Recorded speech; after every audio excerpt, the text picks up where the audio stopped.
this is just kind of my story with how I got involved.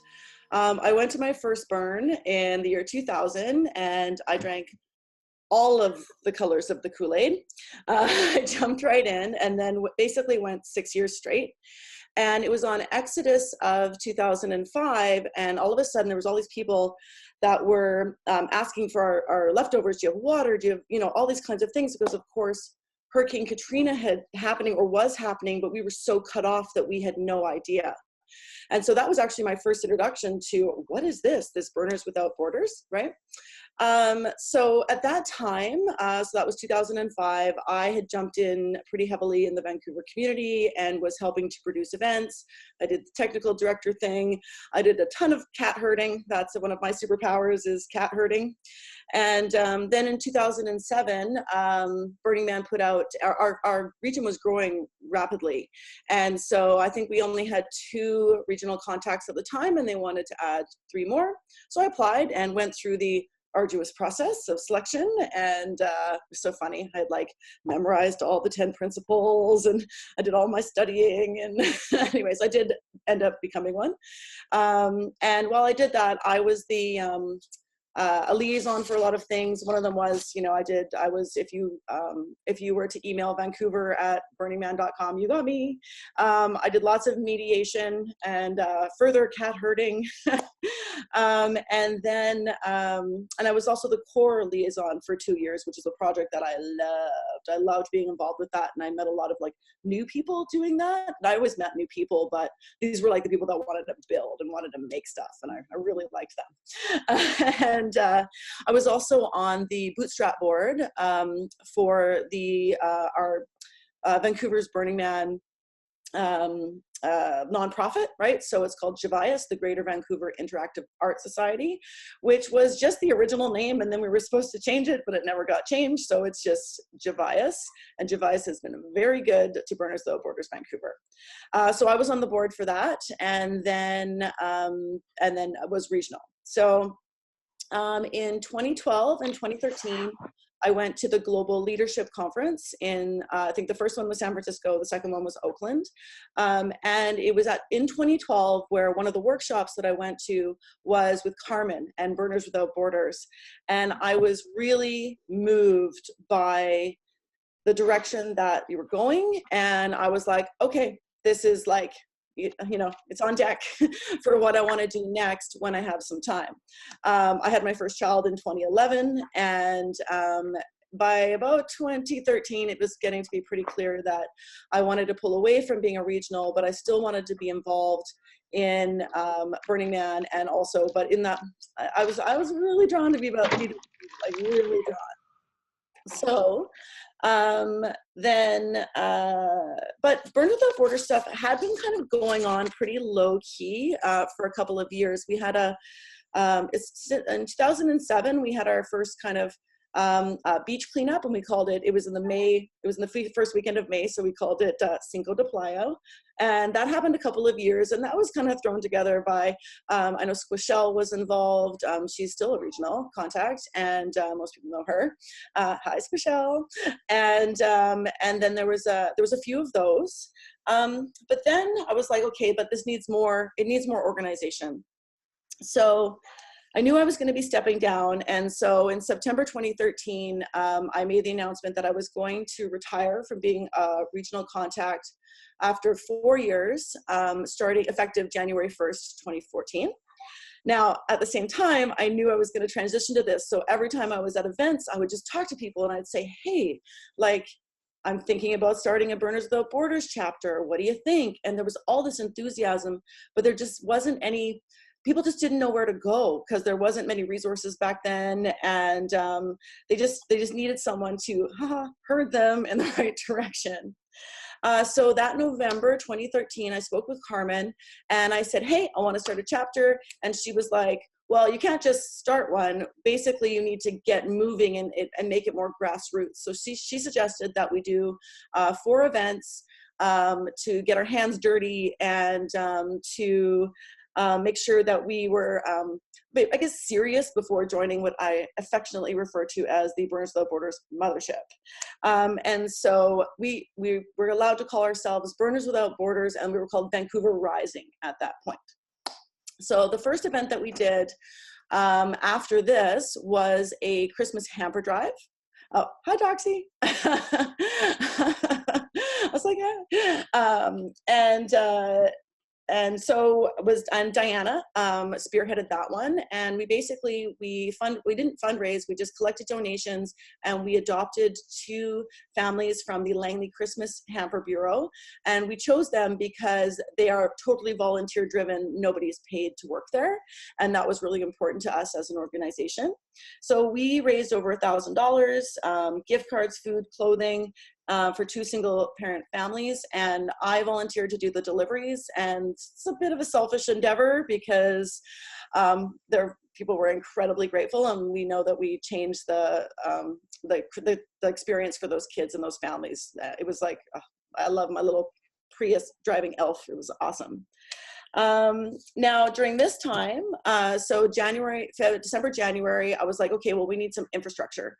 So I started the basics to get us up and running. I made a Facebook group, I made a fan page, I opened up a bank account, and I was able to find one for non-registered nonprofits at a bank. And I think their fees are like $4.95 a month or something. It's great. And then started a Gmail account because I love Gmail, and then PayPal and brown paper tickets. So basically, somebody does need to take that on that. And so my name is tied to all of that, but also it doesn't matter because everything is done through the bank account that is not mine. And I think that's a question that comes up. I've seen that on the blog before. So it was very important to me and my taxes that money not be going in and out of my account that's not mine. So then the second event that we did was I decided to throw myself a retirement party from being a regional, and then also use that as seed money to start Burners Without Borders. So I actually put up $949 of my own money, but I was pretty certain there was a couple of weeks where I was like, oh, what's going to happen? Because sometimes people don't buy tickets till the last minute. And, but it did work out. And so I think it was February 8th, 2014. I had a couple of wonderful team members that helped me plan that party. Madeline and LK were just essential. And they were also very keen on the Burners Without Borders side too. And so we had this party. It was actually awesome. It was great DJs.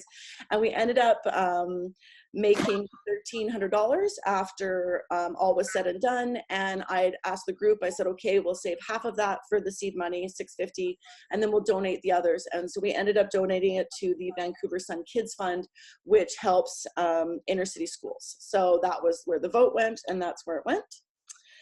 Then, yeah, so we booked the venue, had the event, it was successful.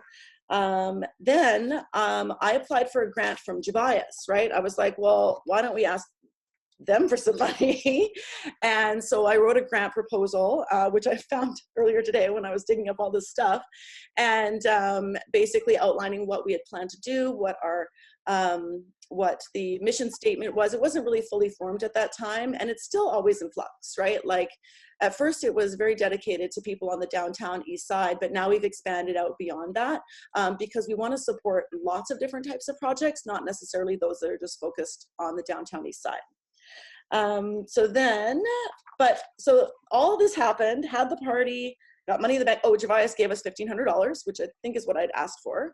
And so now we've got $2,000 in the bank. I'm ready to go. But other life commitments were kind of getting in the way. Again, I have like a toddler at this point, and I'm just trying to see, okay, what can we do? Now, in the meantime, sideline to this, our friends Andre and who else? I don't want to forget names. Amanda, Zoe, Charlene, who is our current, I would say, CEO, superstar. Madeline and Sadie, and there was a lot of others, but they had done this like pop-up. It was on Boxing Day, which for those of you in the States is December 26th always, right? It's not a holiday, but it's like it's a big shopping day here. And so they started this event called Christmas Isn't Over, and they just set up shop in Oppenheimer Park, which is where our event still is. And they just gave away soup, sandwiches, and clothing, blankets, And it was a huge success with this really small core group. And they called it Christmas Isn't Over. So that has turned into a monthly event that's still going on, and we do it 9 to 10 times a year. And Charlene spearheads that, definitely. And then later on that spring, and then I started talking to them. I was like, ooh, it sounds like our ethics and goals might be aligned here. They were still like a little bit resistant. And so they applied for a Walk the Talk grant and got $200, and they bought a new camp stove with that. And then I was kind of like, well, I have some money, and then we merged in May 2014. So we renamed the group Burners Without Borders Vancouver Charity Collective, which has now just been shortened to Burners Without Borders Vancouver.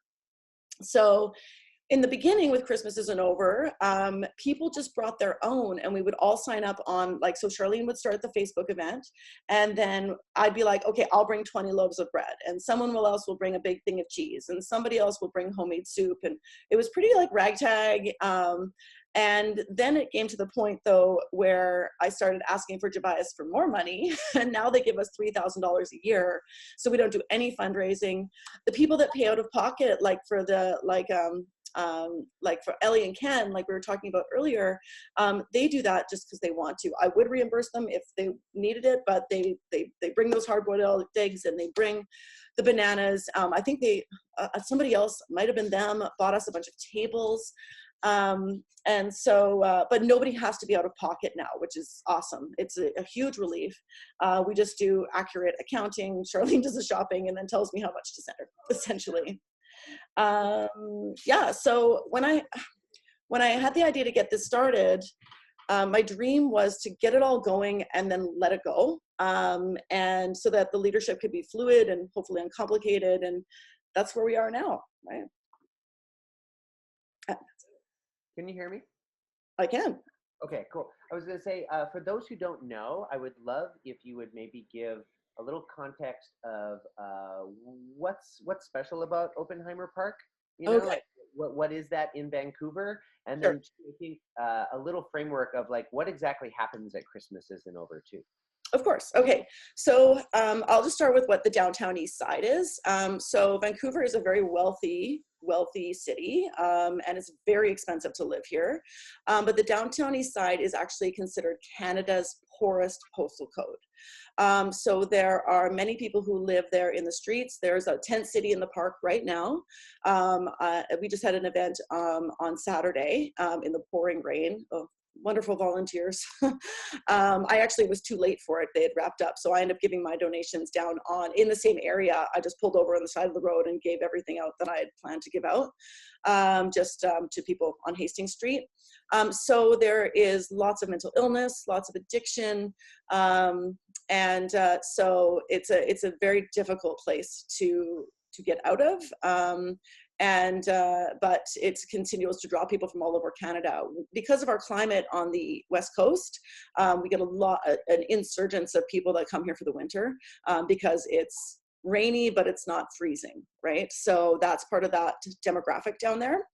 And then the second part was, what do we do at Christmas Isn't Over? Yeah, what happened?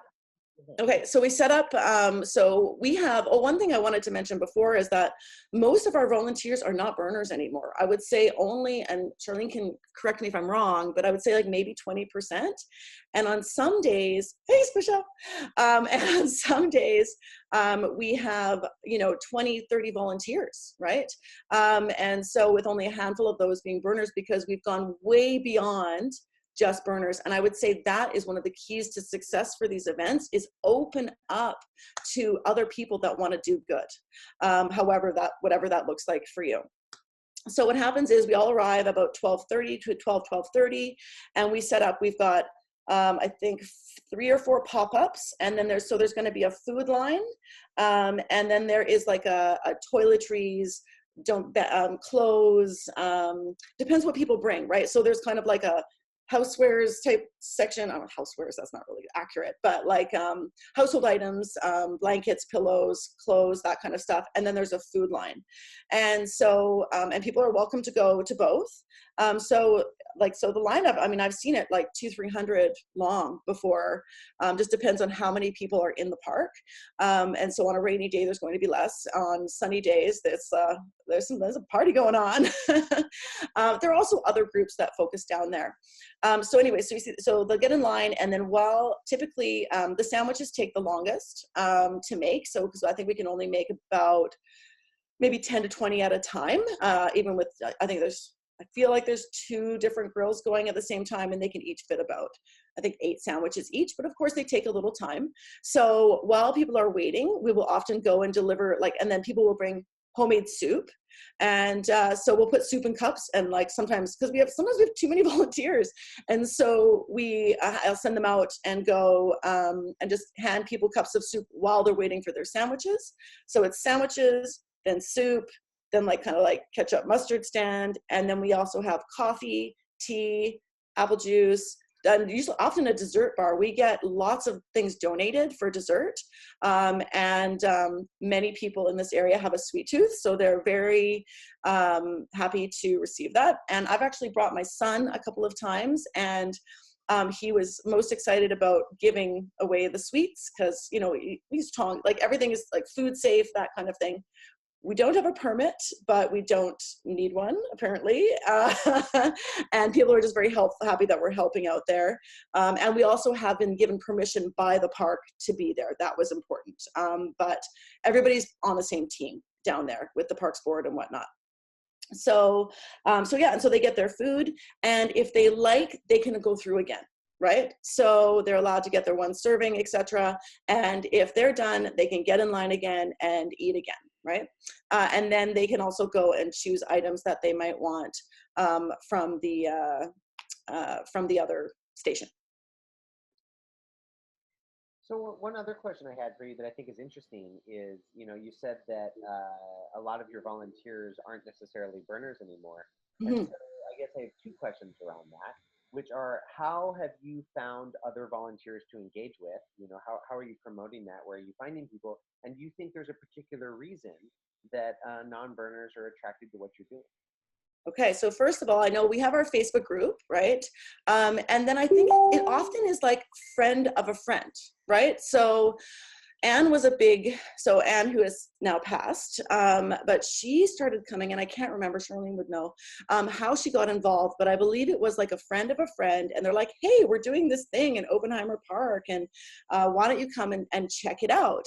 And so they came, enjoyed the experience. We also make it pretty fun. So sometimes people are in costumes, like I have worn, we had one of our regular burner volunteers, she was like, I'm gonna have my birthday there.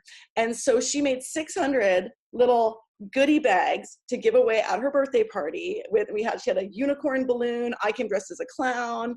Like it was, so we have like a very fun atmosphere while we're there. We'll wear silly hats and wigs. Sometimes there's a theme, sometimes there's not. And we try to make it very cooperative, right? So Charlene is running the show, no questions. Like that's it. She is running the show, but she does so in a very friendly, outgoing, and manner. And and Charlene, you've grown so much through this. She used to often be like, what do I do next? I'm like, you just say, just go this, do this, do this, do this, do this, do this.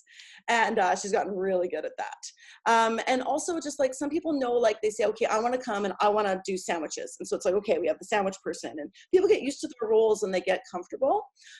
People bring their kids, right? Like I said, I've brought my kids a couple of times. And my older one has really enjoyed it. My younger one, last time he went, he was a baby, so he doesn't remember. But, and sometimes like, I mean, I remember when I did the clown thing, I walked around and like, so I didn't have a job to do. So I walked around and I helped clean up the park, right? So I went and cleaned up a lot of them, like leave no trace is my favorite principle. And so I was like, okay. And so I'm walking around in a clown suit, cleaning up garbage. And so many people in the park that day in particular engaged with me, right? And so I was able to laugh and joke around, and I was making jokes. I'm like, who's that clown over there? You know, like, and it was just, I don't know, it's really fun. And so we try to make it that, and then they'll invite their friends, and that's how the expansion grew. But because we have a public face-on-face group, Facebook, right? We have the group and we have a page. We often have people coming in from there as well. And I'm just going to interject. In fact, 1 month we might have 20% non-burners and 80% burners. It does in fact change almost every month with who, or we have our core team, like the 7 people that'll show up that are the core team, and maybe 5 are burners and 5 are non-burners. And then whoever else decides that they can make it out that month, thanks to Squishell or other people that'll share in Vancouver burner chat groups, you know, the word has been getting out, and sharing the pictures and the videos of what we do. People are getting excited about it, like in the burner community. So more, I'm finding, yeah, some months we get many burners too. So yeah. Anyway. So Charlene, please interject anytime. That's the only that's perfect. No. Okay, but if I say something, I do see someone's commenting in chat, and they're asking about the permit. How did we get the okay from the Parks Board? And basically that was just me talking to the Parks Board. How are things going here? Is everything okay? And they're, yes, we love your project here. You're welcome at the park. And I talked to the RCMP officers and confirmed that it's okay that we're at the park. And they said, yes, you're feeding the homeless. Thank you very much. And then I think I also went a bit further and talked to somebody in food permitting, and they mentioned as long as the park is okay with you doing that project on their land, it's okay.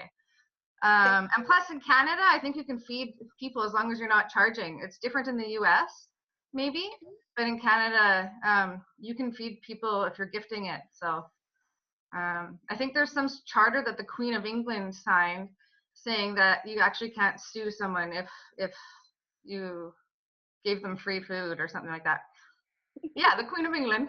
Okay, yeah, bye. I love that. That is so different from America. Go Queen Elizabeth. Hopefully it's her.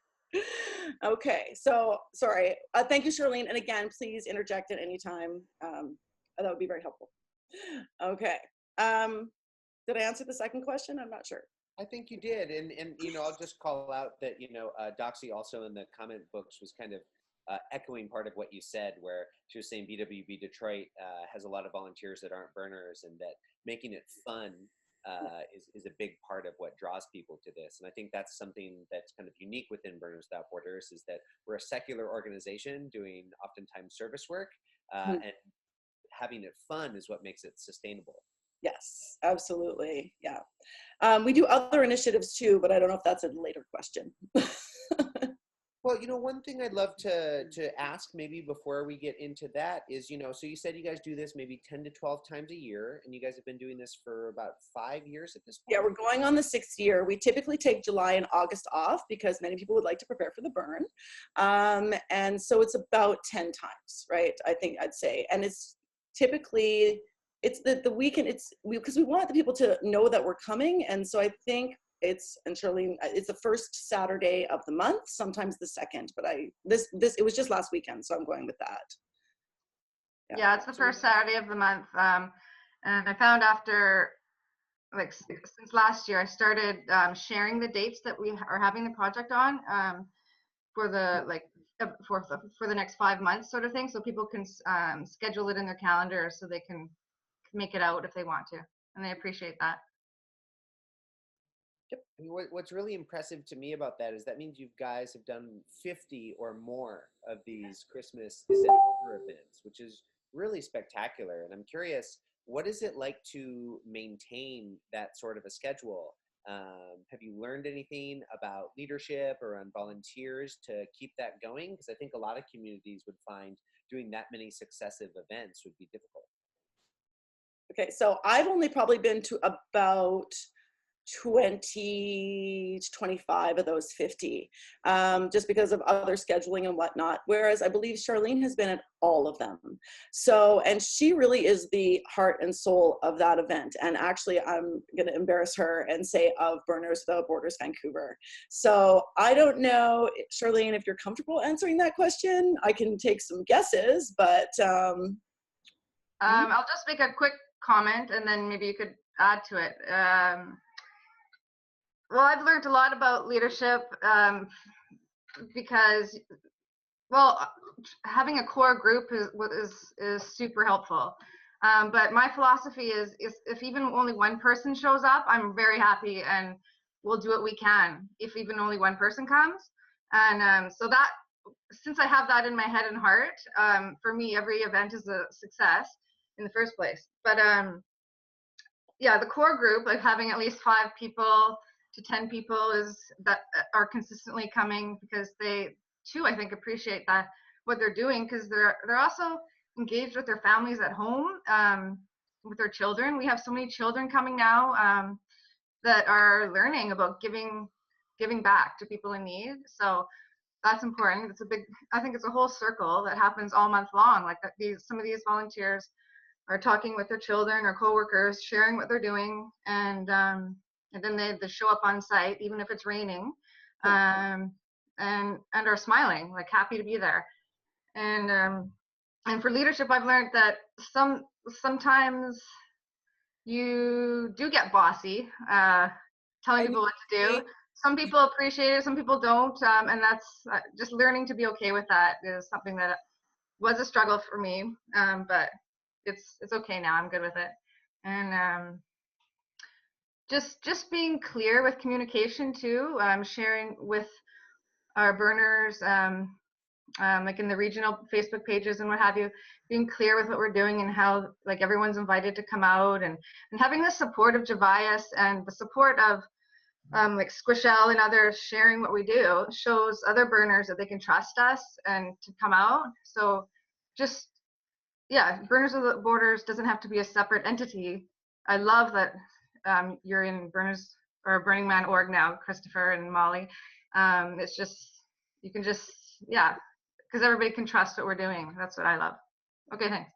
Yeah, and I think it's important too that Charlene and I trust each other explicitly, right? So, because I write the checks, but I don't go and I don't got time for that, right? But I know that she always does exactly what she says she's going to do. And so we have developed this trust over the years. And I'll miss her as I step down from being, I call myself the CFO, right? But it's going to be something that I will miss for sure. When I just want to echo one thing that Charlene had said too, which I think sometimes when people imagine that they imagine these projects, they feel that there has to be 100 people to show up for it to be a success, and how, you know, oftentimes projects start very small. And especially as you do these successive projects, sometimes you only have a couple people show up to one, and that's still a success. And so I just want to snap on that, because I think sometimes our perceptions of how big our crowd should be at projects outweigh the reality, and that doesn't actually mean better impact. Yeah, agreed. Yeah. So you had said there were some other projects you wanted to highlight too, and so I'd love to know what those are. Okay, so every year we have done, we've continued with that, the Christmas hamper, and we decided that we would do, because of course, like we have other burners who struggle, and so we decided that we would adopt one family through the Langley Christmas Bureau, and then we would also adopt a local burner family anonymously. And so we would take suggestions, and we've helped all sorts of different types of families, and basically been able to help give them and their kids a Christmas that they wouldn't be able to have, including, you know, full turkey dinners. And I get things from all over the place. Like a couple of years ago, this woman that I knew through like my daycare provider knew that I did this Christmas hamper thing, and her husband is a Surrey firefighter, and they had 5 frozen turkeys left over from their drive. And she goes, "Do you want some turkeys?" I was like, "Yes, I want some turkeys." So she came and dropped them off at my house with 5 full meals with all the fixings and everything. Like, it was beyond what I was expecting. And so then I had to find, we had our family that we were donating to, but then I also knew of 2 other families who later became donees for us in future years. And Kristy, how do you get the names of the people? Well, I have lots of female friends in the burner community, and so we kind of know who might be struggling, and I have always approached those people. So I personally and kept their identities secret unless they decide after the event they would like to identify themselves. So that's how those have come around. But also, I mean, Charlene, sometimes we had our volunteers, like there was a volunteer that we had for a couple of years that we knew he and his son were struggling. I think they were our first, right, Charlene? They were the first people that we sponsored for Christmas. And holy cow, like that was, it was an honor. Like it was, yeah, it was, you know, it's humbling, and to know that people will come out and to help others when they themselves are struggling incredibly. Yeah, Charlene, agreed? So I think we've done that 3 or 4 times. Yeah, right. You remember? Yeah. Anyway, she remembers. Yeah. So, And then, yeah. Yeah, and then other regular projects would be, so hampers. Christmas isn't over. Do you want me to? Like, yeah, just talking about those again. I got my list. Charlene sent me a cheat sheet, so I can use it. Okay, so we do regular park cleanups at Oppenheimer Park. Okay, my cat, you know, cats and computers, she's gonna make it, there we go, an appearance here in a sec. Collection drives for youth homeless shelters, for women's centers, for people of the downtown east side, where these are other organizations that we feel are also doing good work. And sometimes we will give them cash donations, or we will support other initiatives that they're doing. So for example, Charlene just spearheaded a long underwear drive. And so we donated $100 or 50, I can't remember, to that drive, so that we can, because we know that that is one of the issues. Socks and underwear are a huge thing for people who are living on the street. So also we've done, we have helped sponsor refugee families. We have a influx of Syrian refugees coming into Canada and into Vancouver especially. It's slowing down a little bit, but I work in a school where I'm a high school counselor for my other job. And so we actually have like a wonderful team supporting our Syrian students that are coming in. And sometimes people from Syria coming in they come in and they have everything they need, but sometimes they're coming in and they have nothing. And so we have been supporting that, and one of those initiatives. We also do some environmental things, and this was something that I had really hoped for when we started. I love the idea of gleaning. I love the idea of leave no trace. Like I said earlier, it's my favorite, my favorite principle. And so we have worked with the Ocean Legacy Foundation a couple of times to sort plastic that's been pulled out of the ocean, as well as this one called Butt Touchers. And they go around cleaning up cigarette butts, right? From parks and like cigarette butt cleanup events. So we get to promote that we love butt touchers. I don't know, Charlene, can you think of anything else that we've done? No, that sounds perfect. And then I'm just seeing someone's asking can you explain more about Javias? Oh, sure. Yeah, I got that. That's just what I see someone asked.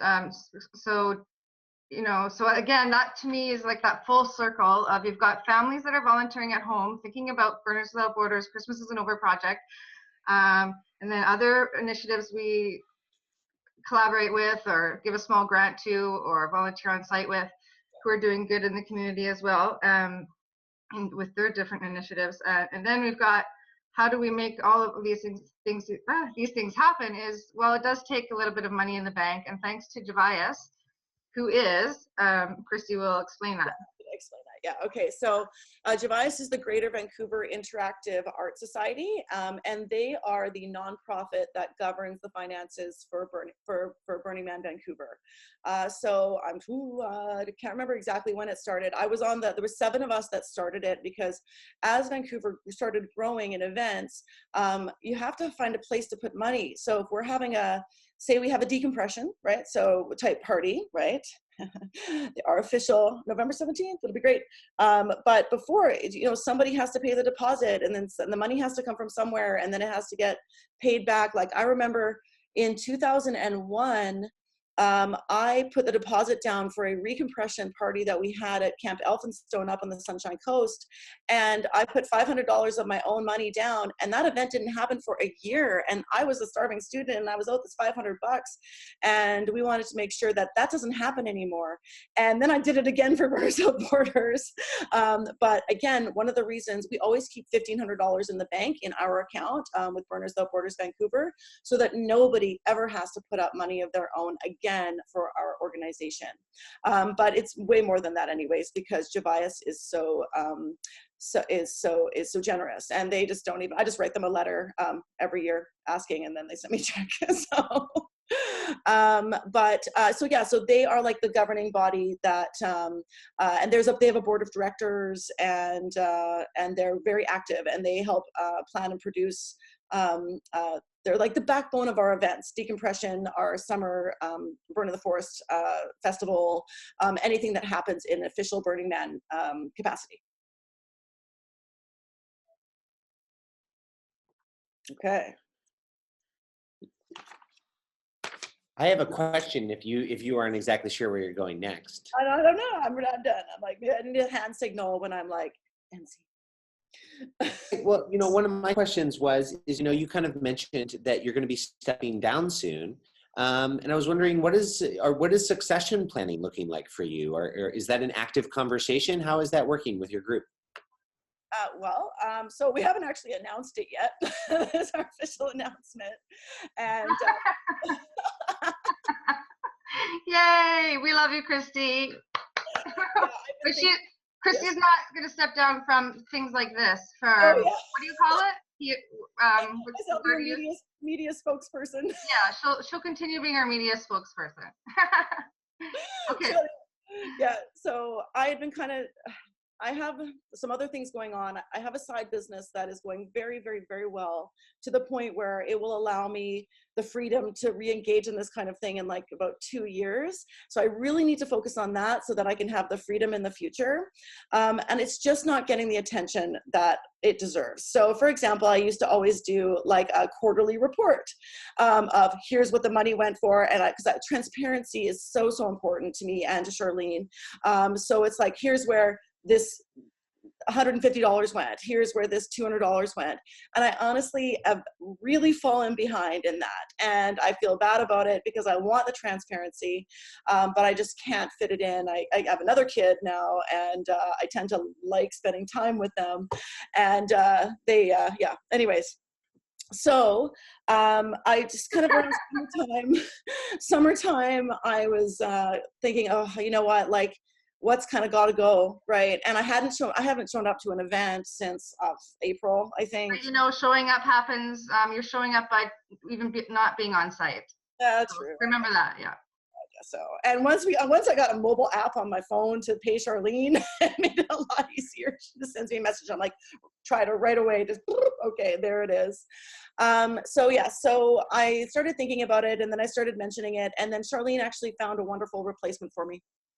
So someone that she feels she can work with, who's very keen, who hopefully will have be a little bit more on top of the financials. So we're still in great shape. It's just I haven't been able to report out. So. And the person that we've decided on, I guess we're not going to say the name right now. I don't know. I think we'll probably do January. So, but everybody can be sure that this person is a huge part of Javias, a huge part of Burning Man Vancouver Regional, and very passionate about Burners Without Borders and giving back to the community. So this is a perfect project for her to take on, and she's happy and excited. Yeah, couldn't ask for more than that. So I feel very comfortable stepping down, knowing actually that I will re-engage later, right? It's just what I need to do right now.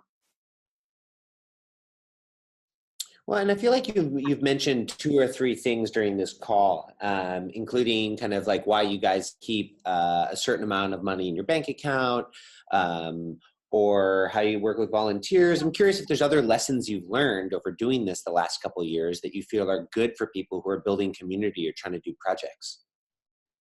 I would say a big thing is not to prejudge people, right? Like, don't like people are surprise you all the time, right? And sometimes you think, oh, so and so would be like so good at this or so and that, and then it turns out someone else is like ready to go, right? And it's like, don't yeah, so no prejudging like where someone's skill set may lie or whatever, right? Like I can anticipate that I would have walked around cleaning up in a clown suit, right? But I didn't know that that person was going to do the big birthday party thing, right? And like so much joy was brought because of that. So that would be one thing for me, is like, yeah, just to really be open, right? Like, I mean, at first when the non-burners started showing up, I was a little bit, honestly, like I was a little bit like, okay. Like, sure, right? And then, but then look at how much we've been able to kind of just share our culture with other people who want to be there and are very appreciative, right? For instance, one of our volunteers, and being open to suggestions as a lead of any project is really nice too. To be honest, it would stress me out if somebody would offer something different, because I would have to organize it into the project, right? But I've learned to just like go with the flow, because yeah, our birthday table was a suggestion from someone, and at first I was thinking, oh no, another table, oh, how am I going to organize that, da, da, da, da. But I just created a new thread for birthday table, and bam, you've got people saying, I'll bring the cake, I'll bring the balloon, and it's easy peasy done, and you've included somebody's idea, and now like they're a core volunteer, because not just because of that, but they feel appreciated and listened to, I guess, and heard and valued. And then that reminded me about the non-burners. Anne Jerome, who brought many of her friends to our project, who has passed away. She saw a picture of us somehow, and we were all smiling in the rain, gifting food, and she said, I want to help those people.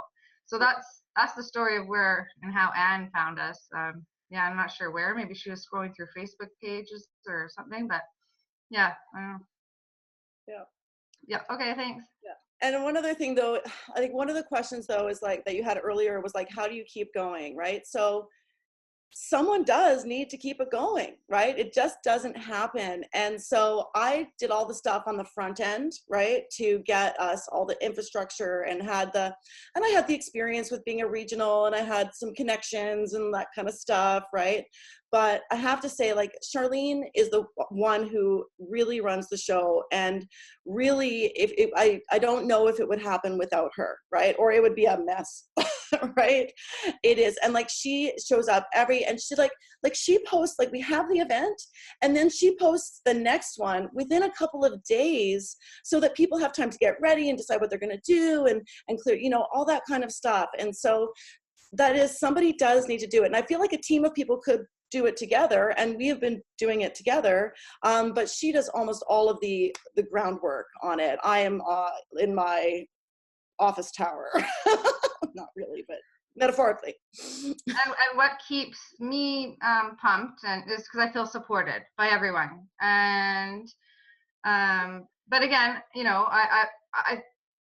that's it. So so if you were maybe thinking of the idea of how to actually, a friend of ours came over for a burner event from, I think he lives in Paris, and he came to a Christmas Isn't Over project. He went back home, and he later emailed me and said, do you mind if we start a Christmas Isn't Over project here?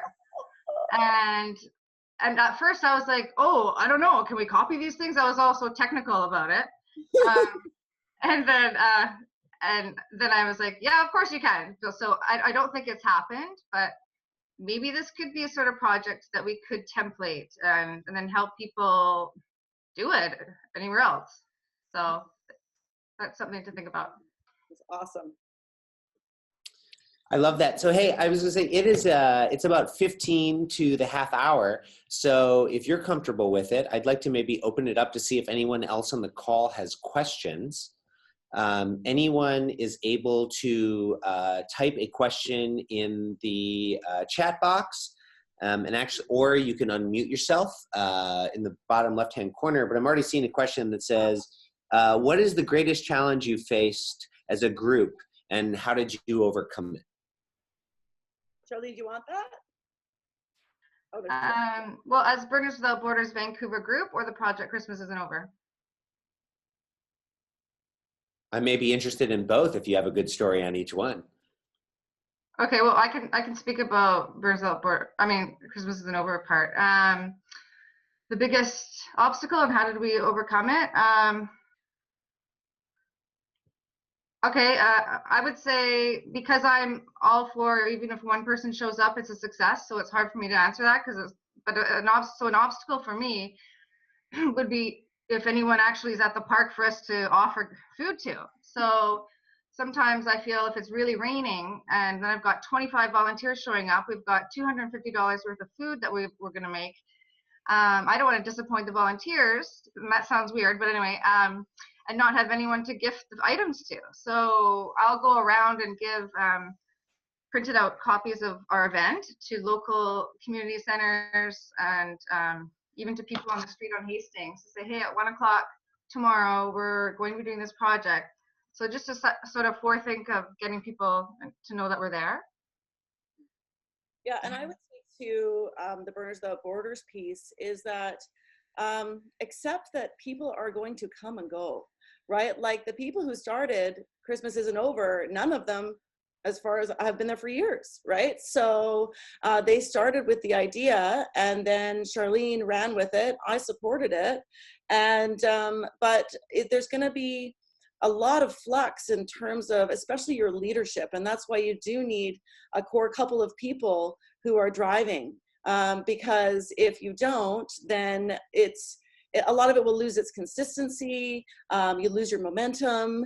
And so yeah, I would say that expect that, yeah, people will come and go and some people won't treat it as a priority. But as long as a few people do, that's all that matters.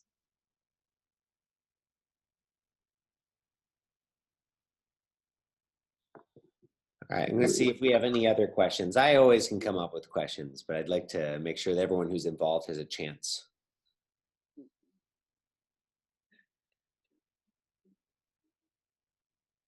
Should I go get my clown suit?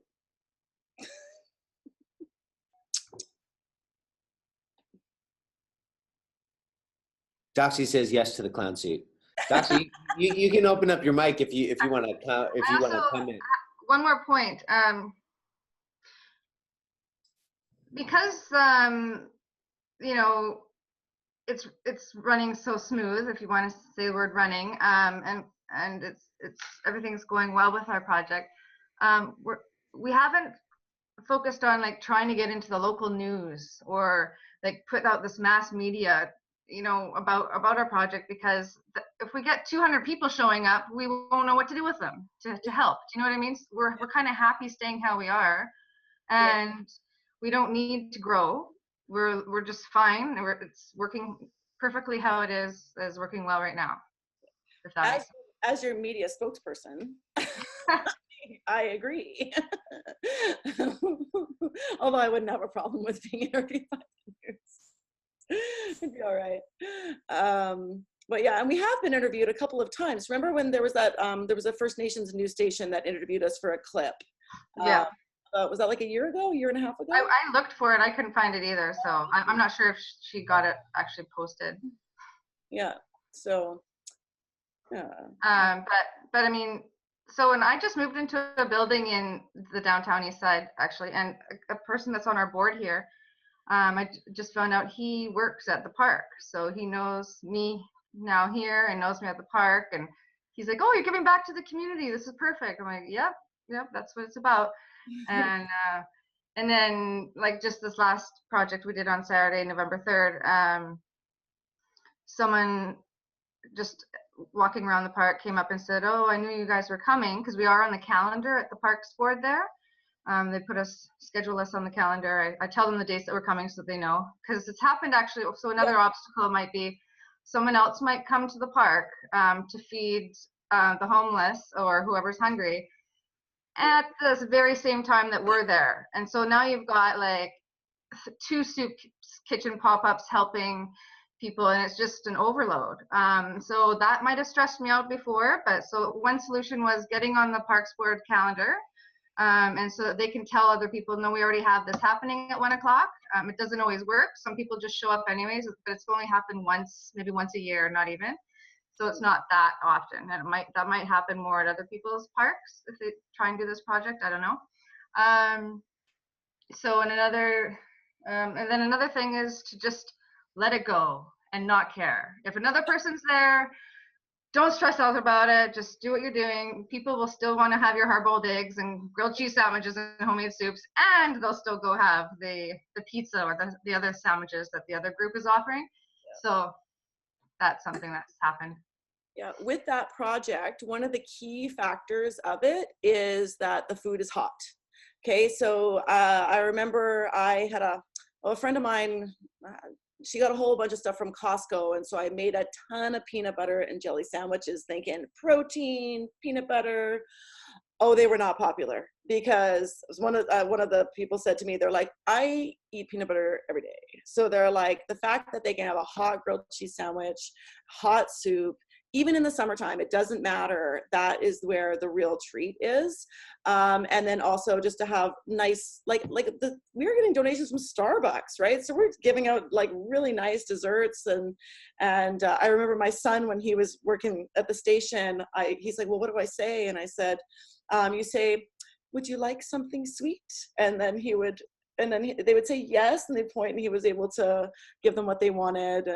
And here's the thing too, is I would say 98% of the people that we are serving are grateful. They are so touched by what they're doing. They are polite. They are just wonderful. Of course, we do occasionally have our run-ins. There's lots of, like I said, mental illness and addiction in the community, but overall, it is just a wonderful experience of so I always think of, volunteer work as almost like self-serving, right? Like it's, I feel so good about doing it that it feels like it's this give and take kind of thing. And so I always keep that in mind, even when someone might be kind of freaking out because you won't give them like 5 sandwiches at a time. And there's a line of 200 people. But most of the time, everybody is wonderful. So I have another question I'm going to read from Kristy, and she asked if your project has involved more homeless or disadvantaged in your other local burner events, projects, or community happenings. And I think maybe I could remix that in saying, have you found that by doing this project and interacting with the people in the park, have you brought them into your community in other sorts of ways? Well, our volunteers have found out more about what burning volunteers that are non-burners have, because we have printouts of what Burners Without Borders mission statement is on site, and we share the 10 principles printed out on site for people to read if they wish. So so they can get the history of who we are. Mm-hmm. And then so some volunteers are coming to are coming to our decompression events, for instance, and then people that we help at the park haven't. That's a good suggestion. We could invite them to things, but I don't think it's happened where someone has said, "Oh, I want to come to your decompression event." I was going to say there was one person that we were serving who read the mission statement and the Burning Man 10 principles that we had printed out and said, "Hey, I've been to Burning Man," and it was like a shock. I was like he just didn't seem like he was just so judgmental, but he had. So, and then we talked about it and we were excited and talked about it a bit more, and so that happened. In my experience, I have not necessarily seen it. For most people, Burning Man is expensive. I added up how much I spent on that in my 20s and early 30s, and yes, and so for a lot of the people that we are serving down there, that is, but it's not always obvious, right? Like sometimes someone will show up and they're well dressed, right, and they are and they don't look disheveled or anything, because many people do, right? And so you're like, oh, like, what are you doing here? But that comes back to that prejudging, right? And we're just like, we're here to serve everyone. It doesn't matter that you don't, maybe you're missing some teeth or you clearly had braces when you were a kid. It doesn't matter to us. Everybody in line gets served. Yeah, and there was times where, my mistake, maybe there's a lot of volunteers running around and I didn't get a chance to, and I still don't, make it clear that it's okay to give 2 things to someone. Like if we have like baked goods, for instance, if we had cupcakes and some people might ask for 2, and I overheard our volunteers saying, no, you can just have 1. And so that can be a trigger for some of the people that we're helping when using the word no. So since it doesn't happen often that someone asks for 2 of something, you just say, sure, take 2, and so respect for everyone. So I was one of those people in the beginning, because I felt like, okay, so I was a teacher before and I'm a counselor, and I'm like, I want everything to be fair. And so I was on the sandwich line. This was early on, and there was easily 100 people waiting. And someone said, oh, can I have 2 sandwiches? And I said, you can have 1 sandwich now and go through the line, and then get in line and go and rotate through. And then there was a story about, oh, it's for my boyfriend and he's over there with our, anyway, stories. And I did end up kind of getting in a verbal tussle a couple of times. And the solution to that was for me to not work the sandwiches anymore. But later on, I kind of wrapped my brain around what Charlene was saying, is that for some of these people, no is a big trigger. And if we have abundance, that's okay. I was just always worried about running out, because when it's busy, we run out, right? And so running out while some people stacking up and others starving, right? So that was where I was coming from. But I do like the direction that's gone, where if it's reasonable, we just say yes. Okay, yeah. And also another note that we've learned from the park, helping many people who are in Indigenous community, and I guess it doesn't matter Indigenous or not, you serve the elders and disabled, physically disabled first. So we move people up to the front of the line that are elders and physically disabled. Mm-hmm.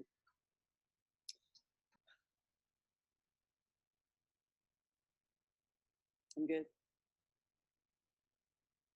I think I went on mute there. I would say I think we have room for one more question. If someone has one more, we're coming to our time. I just had a question about that scenario that was posited about the people showing up to the park and there not being anybody to help there. What is a way to engage people like that in that kind of circumstance, so you make it worth their while, even if the primary goal isn't an option?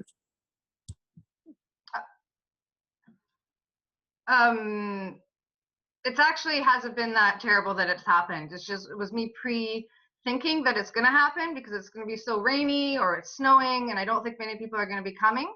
But in fact, it's always turned out that they come. But so maybe not 300 people, but 150 will come. And so I might stop the sandwich prep line, and then we won't make the full 200 grilled cheese sandwiches. We'll just make the 100 kind of thing, and then I'll freeze it and use it for the next event. Yeah, and adding on that, so for example, I had planned to go on Saturday. It was pouring rain here on Saturday. And so I was like, oh, I'll, do 2 things. So it's, I took my younger son to the aquarium, and then we end up having, and I'm like, okay, the event is from 1 to 3. And so I texted Charlene at about 2:15 saying, I'm on my way. I've got a bunch of stuff to drop off. And she's like, oh, she goes, the event's over, because they were done, right? And so, like I said, I ended up donating those things anyways. But another thing that we haven't mentioned before is that we have live music. Like Charlene, there's artists there. Like, we haven't even mentioned that yet. Like, so there is more of and these people just come down and donate their time, and that adds to the fun aspect. And when we don't have live music, we're playing music, right? And so there is that music, still kind costumes, fun, we call it. Sorry, go on. I would say, like, just bringing that, again, those elements of burner culture of the music and the gifting and leave no trace and costumes and all those kinds of things are, and like us hanging out because we're awesome. Like, yeah, we're all super busy individuals with work life and what have you. So to see each other once a month, giving back to the community in this way, spending time together is special because we've all got our lives going on. So, I mean, I love seeing Kristy when she comes, and everyone that comes to this project. I mean, after the project's over, some people head off and go have lunch together and still hang out for a while, you know, and but also with leftover, or not leftover, if for instance we didn't want to make all the sandwiches because there isn't that many people at the park at that time, I've gone down the street and offered it to a different, like a mission center or another food center that might want the products. Yeah, like, but again, that's only happened maybe once a year. I don't know, not even. okay.